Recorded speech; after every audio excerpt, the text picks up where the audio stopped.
pour ce blason frappé du lion. À la dernière seconde, Dinalo va marquer le deuxième but. On retient le but. Oui, Lionel OL qui mène 5-0 à Geoffroy Guichard, incroyable. Cette équipe rentre un peu plus dans l'histoire. Bonjour à tous et bienvenue dans ce deuxième numéro de Ce Jour-là, le podcast consacré à l'histoire de l'Olympique Lyonnais. Chaque mois, accompagné de différents invités, nous allons revenir sur les événements qui ont marqué l'histoire du club. Avant de vous présenter les invités qui seront avec moi pour cet épisode, qui vont apporter leurs souvenirs et leurs anecdotes, revenons il y a 5 ans en arrière. En 2017, la française Iris Mittener est élue Miss Univers. Orelsan nous rappelle les bases avec le morceau Basique. Calvin Harris est numéro 1 du top 50 avec Fields.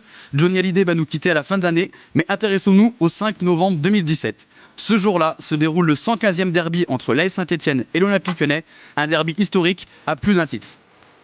5-0 pour l'Olympique Lyonnais. Ah, c'est historique, Jérémy, historique. Historique en effet, l'OL remporte sa plus large victoire de son histoire à Geoffroy Guichard chez ses meilleurs ennemis stéphanois. Sauf qu'il n'y a malheureusement pas le match qui restera dans les mémoires lyonnaises. Tout le monde se souvient de la célébration iconique de Nabil Fekir brandissant son maillot devant la tribune après le 5e et dernier but lyonnais. Cette célébration entraînera par la suite un envahissement de terrain des supporters des Verts et l'interruption du match pendant presque 40 minutes. Avec moi pour revenir sur ce match, on va revenir sur la personne qui avait commenté ce match pour OLTV. Vous l'avez entendu dans le générique et dans le commentaire précédent. C'est Cyril Collot, ex-commentateur sur OLTV et qui est un peu le docteur S Derby de l'émission, co-auteur avec Sébastien Vianois de Histoire du derby OL Saint-Etienne et Derbyrama, football, amour et querelle. Bonjour Cyril. Salut. Merci beaucoup d'avoir accepté l'invitation. Je vais commencer avec une question toute simple. On va parler du derby du 5 novembre 2017, mais on va parler du derby de manière générale, c'est un petit peu un prétexte. Votre meilleur souvenir de derby, vous, aussi bien commentateur ou spectateur à Gerland ou au Groupama Stadium, ça serait quoi s'il fallait en choisir un ? Alors mon plus grand souvenir de derby, c'est même pas comme spectateur, c'est plutôt comme gamin devant la radio à l'époque. Il y avait un certain Dominique Blanchard qui commentait les matchs de l'Olympique Lyonnais sur Radio France et j'étais tout gamin et j'avais écouté le match avec mon frère qui est supporter Saint-Etienne dans sa chambre et au milieu de la chambre on avait mis un petit transistor pour nous séparer et à la 88e minute à peu près, je crois qu'il y a Ali Bouafia qui est parti côté gauche à Geoffroy Guichard, qui a centré et Castenduch qui met contre son camp. Et je me souviens encore de cette joie incroyable de Dominique Blanchard qui m'a donné encore plus envie de pouvoir commenter un jour un but de l'OL à Geoffroy Guichard et j'ai eu cette chance. C'est 1990 à peu près, si ma mémoire me joue pas des tours. C'est ça, tout à fait. Ouais, c'est ça, tout à fait. Et donc du coup, partager la chambre avec un supporter stéphanois, ça se passait comment la cohabitation ? C'est ça. Eh ben, c'était comme de nombreux habitants de la région Auvergne-Rhône-Alpes. Hein, c'est ça. C'est ce qui fait aussi le sel de ces matchs-là, c'est que ce sont des matchs qui divisent, qui rassemblent aussi les familles, les amis, les voisins, et c'est aussi pour être contre lui qui était fan de Saint-Etienne et de les grandes époques de Saint-Etienne dans les années 76 que j'ai choisi l'OL qui à l'époque était un club qui était en deuxième division et qui allait être repris par Jean-Michel Aulas. Et avec Robert Duverne, avec tous les autres membres historiques de ce staff qui ont fait grandir le club, j'ai eu l'occasion de vivre de grands moments. Et justement, vous en parliez, Cyril. Robert Duverne, ancien préparateur physique de l'OL pendant plus de 20 ans, est avec nous. Robert, vous en avez connu beaucoup des derbys en tant que spectateur et préparateur physique. Même question que pour Cyril, s'il y avait un derby à ressortir, ça serait lequel ? C'est impossible, un seul, parce que j'en ai vécu beaucoup en tant que supporter et en tant qu'acteur.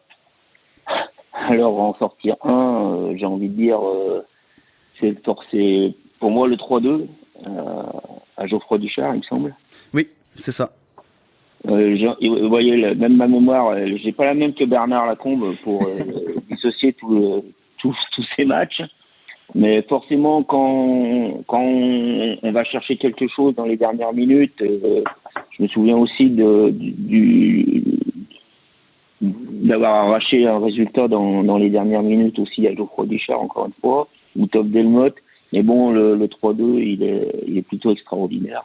Oui, il y a ce 3-2 en 2004 avec 2 buts dans les dernières minutes. Vous avez tous les deux choisi des victoires un peu à l'arraché. On a l'impression que Robert, c'est peut-être celle-là les plus belles dans les derbys. C'est celle où ça joue sur des détails au bout du bout avec le suspense. Il y a tellement de tension dans ce match. J'étais au stade pour le premier souvenir fabuleux du hold-up qu'on avait fait avec le but de Castenduch. Et chaque fois que je croise Sylvain, je lui rappelle que c'est certainement un des plus beaux buts que j'ai vu dans ma vie. Mais je peux pas sortir celui-là comme mon préféré parce que il y en a tellement en tant qu'acteurs qui nous ont transcendés, qui nous ont mis des joies énormes. Bien sûr qu'on peut choisir des matchs où on gagne de façon assez large, mais je me rappelle aussi qu'étant plus jeune, on a pris des bonnes roustes. Donc je vais pas essayer trop de frimer avec les victoires larges, et en me rappelant bien celles qu'on a prises, parce qu'il y en a quelques-unes à Gerland où j'étais au stade aussi, où on a pris 7 buts, il me semble. Ouais. Donc j'ai quelques souvenirs quand même, mais moi le derby à Geoffroy-Guichard, les victoires à Geoffroy-Guichard sont toujours des moments uniques. Oui, c'est des moments uniques parce que le derby, c'est un match particulier qui symbolise complètement la rivalité entre Lyon et Saint-Etienne. C'est une rivalité qui dépasse même les tribunes. Avant de parler de la rencontre qui nous intéresse, donc ce derby du 5 novembre 2017, on va en profiter pour revenir aux origines de la rivalité entre Lyon et Saint-Etienne. Ces deux villes qui sont séparées d'une soixantaine de kilomètres, mais qui semblent complètement, culturellement, sociologiquement, démographiquement, radicalement opposées, comme en parlait le sociologue Jean-Noël Blanc sur France 2. C'est deux villes qui sont très opposées, même sur le plan culturel et le plan historique. Saint-Étienne ne se développe qu'au début du 19e, en gros, tandis que Lyon était déjà une ville romaine importante, capitale des Gaules. Forcément, ça engendre soit des petites jalousies. Depuis le 19e siècle, les Stéphanois sont persuadés que si la ville n'est pas très grande, c'est à cause de Lyon. Et en même temps, c'est vrai que les Lyonnais ont tendance à regarder les Stéphanois d'un peu haut. D'un côté, on a Lyon, deuxième agglomération française, une ville bourgeoise entre guillemets, ville des lumières et du cinéma. De l'autre côté, Saint-Etienne, une ville populaire, minière, qui reste dans l'ombre du Grand Lyon. Cyril et Robert, vous avez tous les deux grandi à Lyon. Cyril, cette rivalité Lyon et Saint-Etienne, sans rentrer encore sur le terrain du football, comment elle se vit, comment elle se transmet, comment elle se matérialise dans la vie de tous les jours? Se matérialise parce que tout simplement on vit ensemble. Les deux villes sont à une cinquantaine de kilomètres, 60, 58 exactement, ou en tout cas peu importe, mais à peu près ça. Et c'est vrai qu'on se côtoie au jour le jour, donc les Lyonnais et les Stéphanois vivent ensemble et sont, c'est vrai, avec des origines différentes, avec des histoires différentes d'une ville plus minière et l'autre plus bourgeoise, avec également peut-être un côté stéphanois parfois où on est un peu dans le giron de cette ville lyonnaise qui prend beaucoup de place dans la région. Donc il y a parfois ce sentiment entre guillemets d'infériorité, et il y a eu ce match et ce club qui a été vraiment la fierté d'une ville. La Saint-Etienne, ça a été évidemment ce club qui a fait connaître la ville partout en Europe, partout en France, évidemment, avec toutes ces victoires. Et du coup, il y a cette fierté qui est née du football. Et Lyon a eu un peu plus de mal, même si Lyon a longtemps rivalisé avec Saint-Etienne dans les années 50-60. Les premiers derbys étaient souvent très serrés. Et c'est vrai qu'à partir des années 70, il y a ce fossé qui se crée. Et puis ensuite, l'apparition évidemment du phénomène des ultras dans les tribunes, qui va encore un peu plus stigmatiser cette rivalité. Et pour revenir sur les tribunes, on parlait de la ville minière, de la ville bourgeoise. C'est le champ lexical qu'on retrouve vraiment dans les tribunes. Tout se base là-dessus. On se souvient de du tifo sur les pères stéphanois dans les mines contre les Lyonnais qui inventaient le cinéma. On a un côté un peu lutte des classes qui reste dans les tribunes, même si pourtant, au fur et à mesure des années, il n'y a plus cette dichotomie aussi importante entre les deux villes. Oui, les supporters évidemment aiment jouer avec ça. Du côté stéphanois, on a toujours joué sur le côté populaire, même si la ville de Saint-Etienne aujourd'hui a beaucoup changé. C'est devenu une ville beaucoup plus internationale, qui s'est ouverte à d'autres choses que le football. Donc c'est vrai qu'on aime jouer du côté stéphanois sur le côté populaire, en sachant que la Saint-Etienne a aussi longtemps été un club avec l'un des plus grands budgets du football français. Donc il y a aussi, oui, ces valeurs sur lesquelles on joue des deux côtés, en sachant que Lyon aussi n'est pas qu'une ville bourgeoise. La plupart des supporters qui viennent à Gerland ou aujourd'hui au Groupama Stadium ne sont pas forcément des fils des Lumières. Voilà, donc c'est vrai que du côté des deux côtés, on joue un peu sur ces clichés. En fait, Saint-Etienne, c'est le grand club. Et pendant longtemps, je pense que quand on va au stade, le derby, pour moi, il n'est plus de ça que de l'histoire de lutte des classes et de bourgeoisie. Saint-Etienne, c'est le grand club de toute la France. Oui. C'est pas le grand club de l'hiver de la région, c'est le grand club de toute la France. Et Lyon, c'est à peine le club des Lyonnais.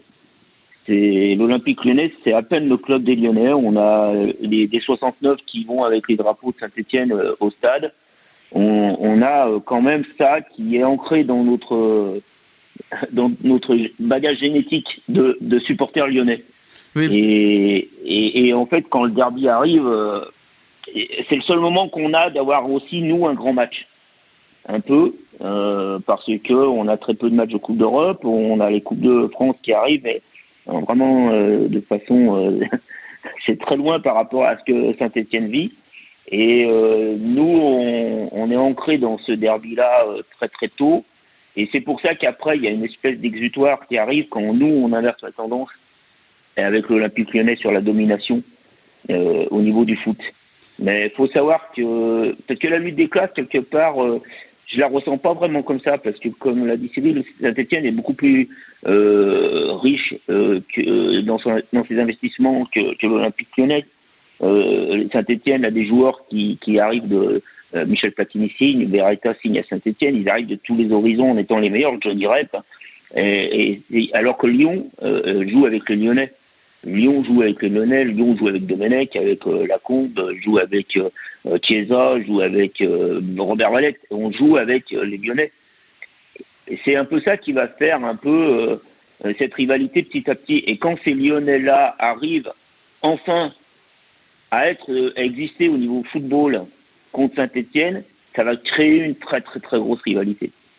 Oui, parce que vous le disiez, ils avaient un peu de mal parce que la domination, elle est largement du côté de l'AS Saint-Étienne dans les années 60 ou 70. Si on prend les 20 derbys disputés dans les années 60, il y en a 11 qui sont remportés par l'AS Saint-Étienne. Le rapport de force est le même dans les années 70. Et Robert, vous le disiez, l'AS Saint-Étienne, c'est le plus grand club français, un des plus grands clubs européens, finale de Ligue des Champions en 1976 contre le Bayern Munich. Et pour la première fois de votre vie, vous supportiez les Verts à ce moment-là.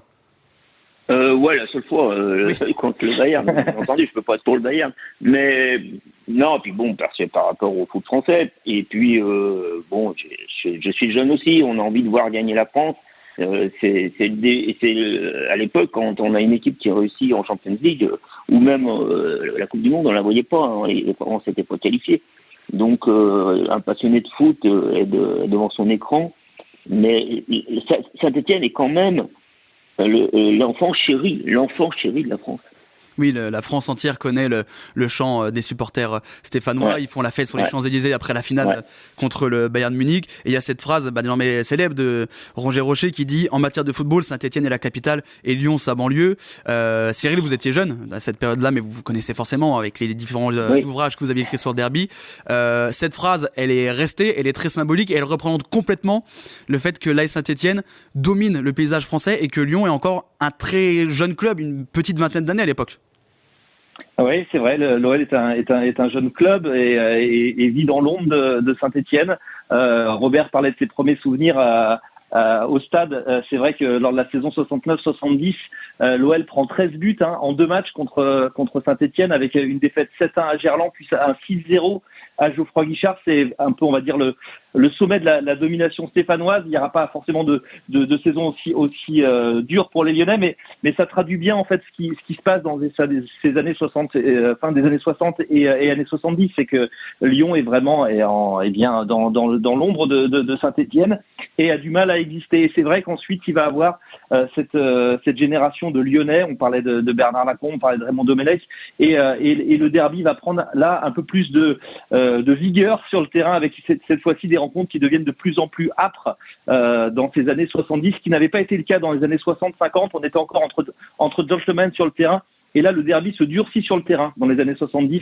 Ensuite, dans les années 80 aussi, même si les deux clubs vont être en deuxième division. Mais on sent vraiment dans ces années-là la rivalité. Les Lyonnais qui en ont un peu assez d'être dans l'ombre de Saint-Étienne et envie aussi d'exister régionalement.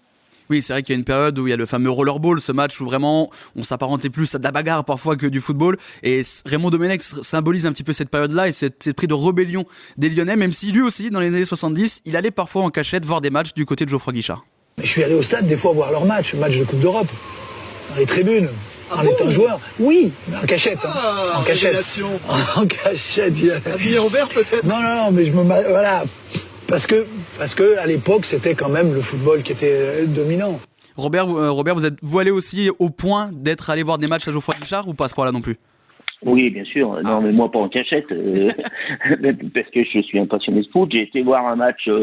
J'ai souvenir d'un match avec mon père où on n'amène pas mes frangins et les autres du village, parce que nous on est pour l'OL. Et puis j'avais été voir Saint-Étienne-Bordeaux, je me souviens. Et j'ai été voir Saint-Étienne-Bordeaux une fois, rien que pour voir jouer Jean Quigana. Mais pas pouvoir jouer les verts, hein, pas comme Raymond quand même. Vous parliez de passion, c'est pas le seul derby qui existe en France. Lyon Saint-Etienne, on peut penser à... Si, c'est le seul derby. Oui, c'est le vrai derby. Mais justement, Cyril, vous qui avez écrit plusieurs ouvrages sur ce match, qu'est-ce qui différencie un Lyon Saint-Etienne des autres derbys qui peuvent exister, même si pour Robert, il n'y a qu'un seul derby, c'est Lyon Saint-Etienne? Après, ce qui différencie, c'est que tout simplement, il y a juste à voir la passion qu'il y a autour de ces matchs qu'on retrouve jamais dans les derbys d'Atlantique et d'autres qui ont d'ailleurs été beaucoup plus fabriqués entre guillemets par les médias et notamment par la télévision. On a notamment le Classico PSG Marseille qui est devenu un sorte de gros derby de France qui avait vraiment été fabriqué par Canal+. Et puis ensuite, il y a des rivalités, oui, entre Strasbourg et Metz. Il y a également des rivalités entre Bordeaux et Nantes, mais on parle de derby de l'Atlantique aussi, mais ça aussi c'est une invention des médias. La différence, la vraie différence, c'est tout simplement qu'on a à 60 km deux des plus grands clubs de l'histoire du football français et qu'on a deux clubs avec vraiment un antagonisme, avec également de grandes différences culturelles au départ. On a parlé évidemment de cette bourgeoise et de cette ville populaire, et puis ensuite deux clubs qui ont vécu leur succès à des années différentes, qui sont bâtis sur des valeurs différentes aussi, avec Saint-Etienne et des présidents qui ont été forts, Roger Rocher à Saint-Etienne, Jean-Michel Aulas évidemment à Lyon, et évidemment tout ça a fait que il y a eu cette rivalité au départ côté lyonnais avec ce côté envieux de Saint-Etienne, et puis aujourd'hui Saint-Etienne et les supporters stéphanois qui n'ont qu'une chose en tête pour chaque saison, c'est de battre Lyon. Mais c'est vrai c'est impossible de trouver cette ferveur parce qu'il y a à côté il y a à côté à 60 km deux des plus grands clubs français. Mais est-ce que vous parliez des derbys qui ont été plutôt construits ou qui n'ont pas la même valeur? Je suis d'accord avec vous sur Nantes-Bordeaux, mais un Lille-Lens, est-ce qu'ils se rapprochent pas un petit peu de ce derby-là? Ils sont ces deux villes très très proches. On a dans l'idée à côté un petit peu la même similitude entre Lille, qui est peut-être la ville un peu plus bourgeoise, et Lens, la ville minière. Ça pourrait se rapprocher de ça? On est à des années-lumière de ça. Pour avoir travaillé à Lens, Lens c'est le club populaire, un peu comme on pourrait dire Saint-Etienne. Et on pourrait dire Lille est un peu l'équivalent de Lyon, mais les deux clubs n'ont pas le même palmarès que Lyon et Saint-Etienne. Oui. Et la rivalité, elle peut pas naître bien avant. Elle est pas du tout. Elle s'est pas fabriquée depuis aussi longtemps quelque part. Même si c'est un très beau derby, je pense que ça peut être le seul qu'on peut mettre dans une catégorie derby avec Lyon-Saint-Etienne. Mais parce que les autres, ils sont pas clairs. On ne sait pas si Metz, son derby, c'est contre Nancy ou si c'est contre Strasbourg. On ne sait pas si Nantes, c'est contre Rennes ou contre Bordeaux. C'est pas si clair que ça ailleurs. Lens et Lille, je suis d'accord, il y a quand même une rivalité, mais je pense pas qu'elle soit aussi, elle est pas aussi prononcée par rapport au palmarès des deux clubs et à cette vie européenne des deux clubs. C'est des clubs qui ont été aussi en dents de scie, qui se sont retrouvés en Ligue 2. Et bon, aujourd'hui, on a Saint-Etienne aussi qui s'y retrouve. Mais dans le passé, je pense que c'est plus ancré avec Lyon-Saint-Etienne. Et puis aussi, il y a la dimension des deux stades qui peuvent accueillir très très tôt, très très vite, beaucoup de monde. On a aussi de beaux stades qui vont amener ça. Donc, pour moi, il y a pas photo. Il y a qu'un derby. Il n'y a qu'un derby, c'est celui-là. J'ai fait Aston Villa West Brom, j'ai fait Aston Villa Birmingham City, Wolverhampton. Non, c'est pas à la hauteur. Et vous avez été du côté de Nantes, vous êtes à Auxerre, vous avez été à Metz, vous avez connu d'autres derbys entre guillemets, mais aucun n'a la saveur de Lyon-Saint-Etienne. Non. Alors après, c'est difficile aussi maintenant parce que avec Cyril, on a une chance exceptionnelle, c'est qu'on a connu, j'ai envie de dire, les vrais derbys Lyon-Saint-Etienne, avec aucune restriction au niveau du public. C'est-à-dire que le vert, il pouvait être au milieu du rouge et bleu. Moi, j'ai vu un virage sud complètement vert, un virage nord complètement rouge et bleu. J'ai vu les tribunes à Saint-Etienne avec les Lyonnais qui occupaient toute la tribune derrière la cage. Et aujourd'hui, c'est plus possible. Et ben justement, c'est une parfaite transition que vous faites, Robert, parce qu'il y a quelques semaines sur le plateau de Night System, on avait reçu des représentants des Bad Guns pour les 35 ans du groupe, et ils nous parlaient justement de ce derby qui se jouait aussi dans les tribunes, et selon eux, c'était plus un vrai derby s'ils n'étaient pas en face. On les écoute. À partir du moment où ils n'ont plus le droit de venir, il n'y avait plus de derby. Aujourd'hui, tant qu'ils sont pas en phase et que nous on n'est pas chez eux, il n'y a pas de derby. Le derby, c'est pas, et encore plus avec les joueurs actuels, c'est pas 22 mecs sur un terrain, c'est toute une ambiance, c'est toute une ville, c'est une animosité, c'est quelque chose qui se ressent jusqu'aux tripes. Et en fait, s'ils sont pas là, c'est en fait pour faire plaisir aux médias, pour faire plaisir à une Canal+ qui va faire un peu plus d'audience, mais c'est pas un derby. Un derby, il faut qu'il y ait cette animosité, il faut qu'il se risque, il faut qu'on gueule plus fort que les mecs en face. Voilà, il faut qu'il y ait un contact en tribune et sur le terrain. Robert l'a dit, on a entendu les bad guns le dire. Cyril, vous êtes d'accord? Le derby, ça joue aussi bien sur le terrain que dans les tribunes. Le derby, ça se joue autant sur le terrain que dans les tribunes.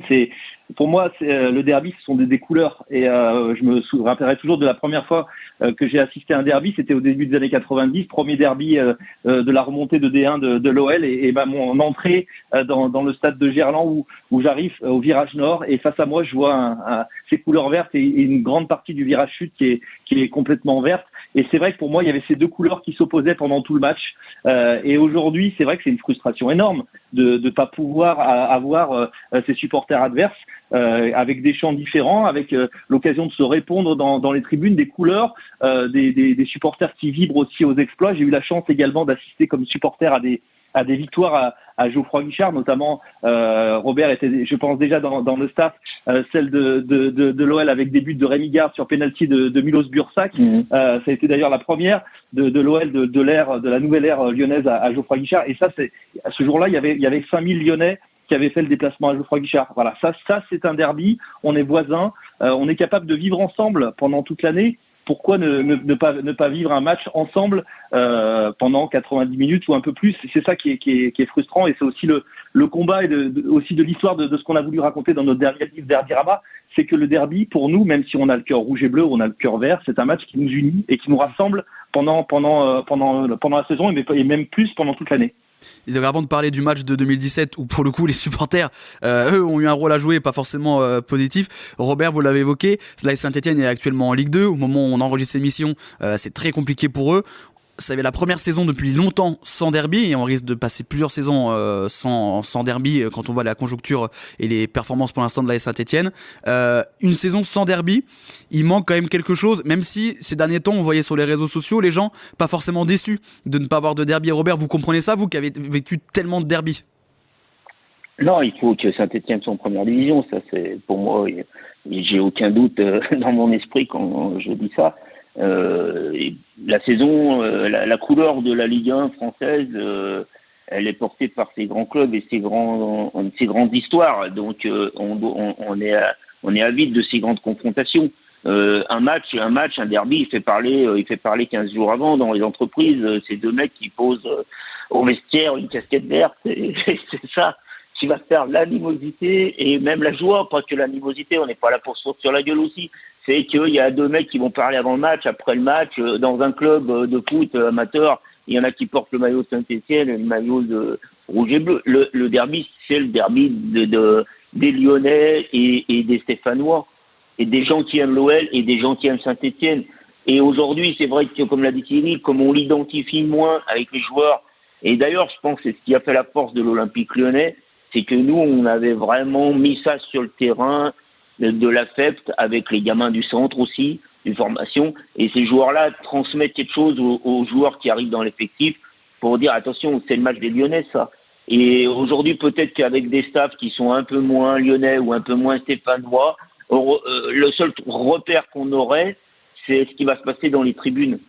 Et les seuls qui vont porter les couleurs du club aujourd'hui dans le football tel qu'il évolue, ce sont les supporters. Donc si on se coupe des supporters et des ambiances qu'on peut mettre dans un stade, je pense qu'on se coupe d'une partie du football. Les Rangers contre les Glasgow, les Celtics contre les Rangers, je veux dire, à Glasgow, c'est des couleurs, et les supporters sont là. C'est ce qui fait la richesse de ce derby, comme il peut y avoir Flamengo Fluminense ou en Argentine aussi. Mais c'est les couleurs.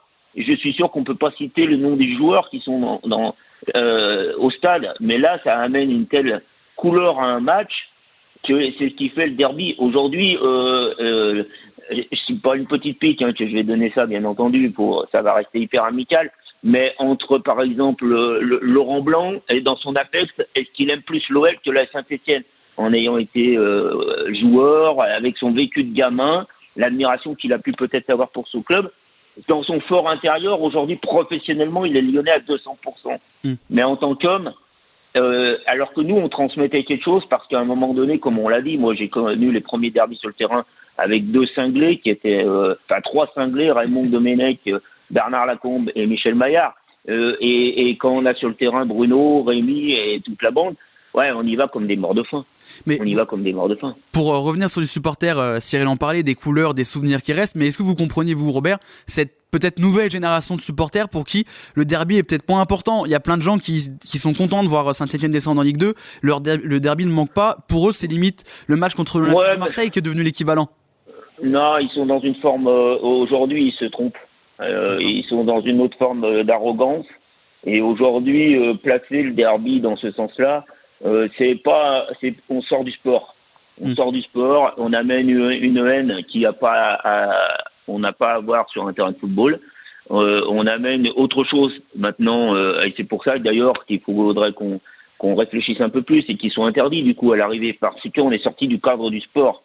Et aujourd'hui, Lyon-Saint-Etienne, Lyon-Nice, Lyon, il y a des rivalités autres que la rivalité sportive. Alors voilà, c'est pour ça que les pauvres supporters qui ont envie d'être là pour supporter et amener de la couleur à un stade, ils peuvent pas le faire parce qu'il y a eu une emprise sociale, un exutoire qui s'est emparé des tribunes aussi.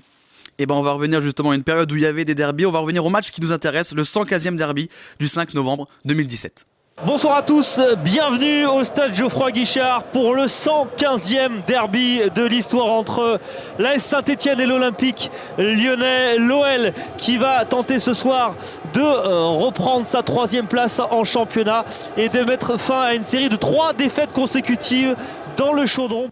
Le Chaudron est évidemment à guichet fermé, d'autant plus que les récentes confrontations, comme l'a dit Cyril Collot au commentaire du match, sont plutôt à l'avantage des Verts. L'AS Saint-Etienne a remporté les 3 derniers matchs à domicile.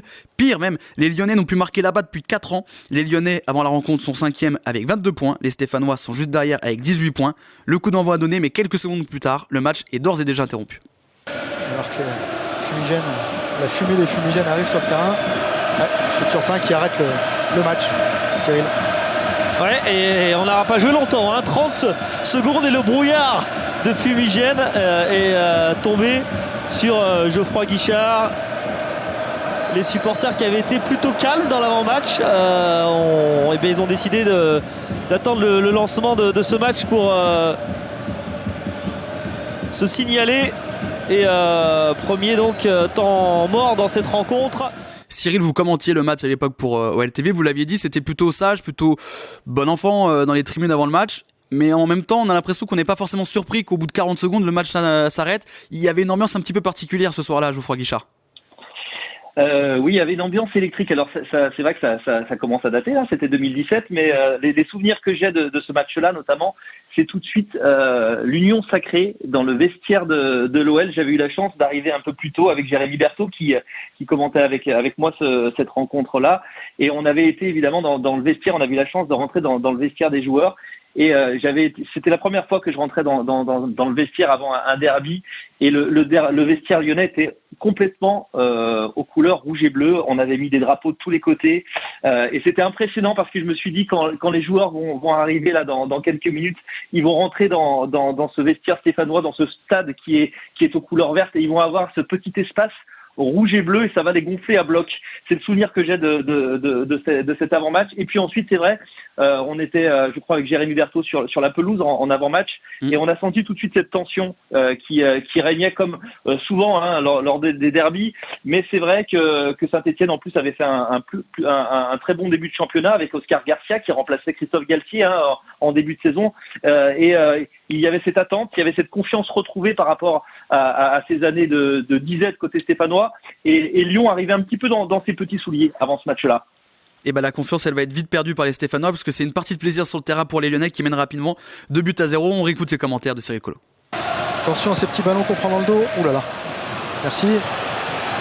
Peut-être la réponse lyonnaise avec Nabil Fekir. Il y a Oussem Aouar à droite qui est seul. Il va être servi, Oussem Aouar, avec la montée également de Mariano qui demande ce ballon. Ce sera pour Memphis. Memphis qui va sauter à la frappe. Et c'est l'ouverture du score. Signé Memphis. Quel but lyonnais, quel contre magnifiquement. C'est travaillé à l'entraînement ce corner. Allez, va Nabil, va, on s'avance. Avec Nabil Fekir qui s'avance. Nabil Fekir face à Léo Lacroix. Nabil Fekir. Et ça fait 2-0. Quel but de Nabil Fekir. Magnifique but de Nabil Fekir et Loël qui fait le break à Geoffroy Guichard. C'est incompréhensible que le défenseur le laisse avancer comme ça et lui laisse l'opportunité d'aller sur son pied gauche. 2-0 à la mi-temps, tout se passe pour le mieux et à la 47e minute, les Stéphanois se retrouvent à 10, ils boivent le calice jusqu'à la ligne. Oh là là là là là là là. Attention parce que là il y a eu une agression sur Nabil Fekir sous les yeux de Bruno Genesio. J'ai peur que Nabil prenne aussi. C'est un attentat c'est vraiment très très limite ce que vient de faire Léo Lacroix sur le capitaine lyonnais Nabil Fekir. Il peut lui faire le genou. Sa sortie, je suis pas sûr que ce soit un point faible pour la SSE. Parce que... Déjà qu'à 11 contre 11, tout se passait bien pour les Lyonnais. Désormais en supériorité numérique, ils vont complètement dérouler. On va assister à une véritable démonstration. C'était Memphis Depay et Nabil Fekir qui étaient buteurs en première mi-temps. Cette fois-ci, c'est Mariano Diaz et Bertrand Traoré qui se joignent à la partie. Ah, bien joué. Ça peut être dangereux. Et l'enjeu Mariano. Le ballon. Avec Mariano. Ça fait 3-0. Il est pas en jeu. Ça fait 3-0 pour l'OL. Et Mariano qui permet à l'OL de s'envoler. À Geoffroy Guichard. Là, ça va contrer. Ils sont coupés en deux, les Stéphanois. Parce que Mariano a pris la balle. Lui, il va aller au but. Et il a résisté, Mariano. Il y a un coup à jouer là pour les Lyonnais. Avec Bertrand Traoré. Allez, Bertrand qui va repiquer, qui va marquer. Il va marquer, Bertrand Traoré. Ça fait 4-0 pour l'OL. C'est la balade de Geoffroy Guichard ce soir pour les Lyonnais. Et les 4 attaquants qui ont marqué. On l'avait demandé, ils l'ont fait. Merci. 4-0 puis bientôt 5-0. Nabil Fekir vient clôturer cette magnifique soirée avec la plus large victoire lyonnaise dans un derby. Encore avec un bon ballon là peut-être pour Nabil Fekir. Peut-être le 5e but pour Nabil Fekir. Le doublé du capitaine lyonnais l'OL qui mène 5-0 à Geoffroy Guichard. Incroyable. Non Nabil, non. Incroyable. Les Lyonnais qui mettent leur empreinte sur Geoffroy Guichard. 5-0 pour l'Olympique lyonnais. C'est historique, Jérémy. Historique. Vous le disiez dans vos commentaires, Cyril Collot, c'est tout simplement historique. C'est la plus large victoire à Geoffroy Guichard qui se déroule en ce moment-là.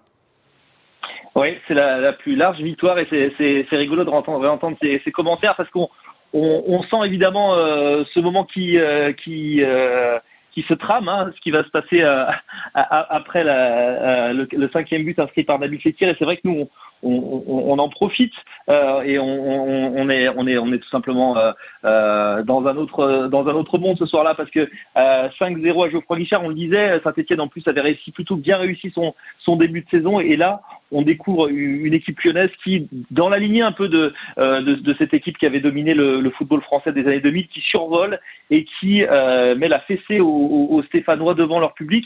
Et dans notre commentaire, à ce moment-là, on se dit mais ils vont pas s'arrêter, ils vont même peut-être battre le record des Stéphanois quand ils étaient venus gagner 7-1 à Gerland dans les années 69-70. Voilà, on se dit que tout est possible ce soir-là. Et puis évidemment, il y a ce qui arrive ensuite. Et ce qui arrive ensuite, on le sait tous. Et vous l'aviez commenté, on réécoute votre réaction à l'époque parce qu'effectivement, vous sentiez que ça se tramait, mais quand même, on s'attendait pas à ça à ce niveau-là. Ouais, attention parce que là, évidemment, il n'en fait pas plus pour déclencher la colère des supporters stéphanois. Attention. On demande à Anto de regagner le terrain. Et le match va être sans doute arrêté et pas sûr qu'ils reprennent ce match. Évidemment, l'invasion côté tribune nord, côté stéphanois, et les Lyonnais qui ont regagné les vestiaires. Forcément, ils se dirigent vers le parc visiteur aussi. Et évidemment, il faut que les supporters lyonnais, il faut que tout le monde reste tranquille. L'OL n'a rien à gagner dans tout ça. Les supporters stéphanois retournent vite dans les tribunes. Par contre, ils lancent des fumigènes en direction des Lyonnais. Comment on fait pour commenter et gérer ce genre d'événement qui se passe en direct? Vous, Cyril, qui était aux commentaires sur OL TV, parce que c'est pas quelque chose, c'est quand même assez inhabituel. On n'a pas prévu de commenter ce genre d'événement. Non, on n'a pas prévu, mais ça se sent d'ailleurs dans le commentaire, c'est assez hésitant. On suit un peu, on vit évidemment un peu comme le reste du stade ce qui se passe. On s'attendait pas à une telle à une telle déferlante lyonnaise avec ces 5 buts. On s'attendait pas non plus à la réaction de Nabil Fekir. Et puis évidemment, on n'imagine pas qu'elle va susciter autant de haine et limite de violence. Heureusement, il y a pas eu de blessés, mais ça aurait pu être très grave ce qui s'est passé. Ouais, heureusement. Mais du coup, on est un peu dans l'expectative. On attend de voir un peu ce qui se passe et on regarde comme tout le monde. On commente aussi avec les yeux du supporter lyonnais qu'on est et du joueur aussi qu'on admire, parce que Nabil Fekir ce soir-là fait un match immense. Un match exceptionnel du capitaine lyonnais ce soir-là. Robert Duverne, vous étiez, j'imagine, devant votre télé comme à chaque derby. Qu'est-ce qu'elles vous inspirent, ces images, lorsque vous les voyez en direct, de voir cet envahissement de terrain après une célébration un petit peu, voilà, il a chambré, mais ça mérite pas tout ça. Moi, à l'époque, j'étais à Lens, j'avais regardé le match, bien entendu. Au moment où Fekir célèbre le but, j'ai pas tout vu parce que j'étais en train d'envoyer un message à Jérôme, qui était l'intendant de l'Olympique Lyonnais, pour lui dire le maillot il est pour moi. Celui-là de maillot il est pour moi, pour me le récupérer. Mais après évidemment il va y avoir des débordements. Il y a la nature humaine. La nature humaine c'est d'abord ce que fait Fekir. C'est lui aussi il a envie de déborder et le débordement il est naturel. Et parce que c'est un gamin du derby. Et un gamin du derby, il va exprimer ça comme un gamin du derby. Et à un moment donné, on retombe dans le foot, qui est quelque chose de populaire, qu'on a appris dans la rue, qu'on a appris dans le quartier, qu'on a appris à la campagne. Et on a des choses en nous qui restent ancrées. Et il y a ce débordement qui est naturel. Et évidemment, il provoque un autre débordement naturel des supporters. Et puis c'est comme ça, je veux dire, les commentaires si c'est en Angleterre qu'il se passe un top joueur Rooney qui va célébrer devant la tribune adverse avec beaucoup d'arrogance en sortant son maillot, on va dire que c'est un héros national et on va mettre ça en boucle en France en disant que c'est magnifique. Et quand c'est un Français qui fait ça dans notre foot à nous, on va tous trouver des prétextes, il fallait le faire, il fallait pas le faire. Il a fait ce qu'il fallait faire ce jour-là, célébrer son but et amener ce débordement qui fait l'histoire du derby. Ce qui est fort dans ce geste-là, c'est comme le dit Robert, c'est qu'aujourd'hui, finalement, on a même presque oublié les débordements qu'il y a eu ensuite. On garde juste ce geste et ce maillot tendu, ce numéro 18 qui est tendu. Et cette photo, ce moment-là, il est ancré à jamais dans l'histoire du derby. Et c'est vrai qu'en France, on a tout de suite tapé sur Nabil Fekir en le disant il n'avait pas à faire ça. Mais s'il avait fait avec le Barça quelques mois ou quelques années plus tôt, quelques semaines plus tôt, lors du Classico, quelques semaines plus tôt. Et ce qui est fort en plus, ce qui est fort dans ce geste-là, c'est que c'est Nabil Fekir avec le brassard de capitaine, lui qui avait été au centre de formation de l'OL, qui était parti, qui était revenu finalement après une grande année à Saint-Priest, il revient au centre de formation, il fait toutes ses classes, il devient capitaine de l'équipe réserve, et là cette année-là, il est avec le brassard de capitaine. C'est pas le joueur le plus démonstratif, pourtant Nabil Fekir, et il est là, et c'est pourtant lui qui va montrer ce maillot. C'est pour ça que c'est fort cette image, et comme le dit Robert, ce derby, quand il est vécu de l'intérieur par des joueurs, par des Lyonnais qui ont grandi au club, qui ont vécu ça depuis qu'ils sont gamins, ce match-là, il est incroyable, et il a pas d'égal, en tout cas en France. Vous l'avez récupéré le maillot, Robert, au final ou pas? Non, si jamais ils veulent me l'envoyer, pas de problème. mais c'est ça, les débordements. Moi aussi, on l'a tous fait. On s'est dressé devant la tribune adverse avec.